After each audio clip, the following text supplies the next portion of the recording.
ini tidak akan mendapatkan sertifikat halal kuih basah ini kalau semua komponen yang tersusun daripada kuih basah ini bukan dari unsur-unsur yang halal.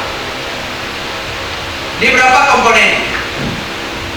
Ada 10 komponen untuk menjadikan kuih seperti ini. Semua komponennya harus halal. Baru ini diberikan sertifikat halal. Hampir 80% itu bernajis, atau bahkan ada yang terbuat dari unsur najis. Dapatkan udah halal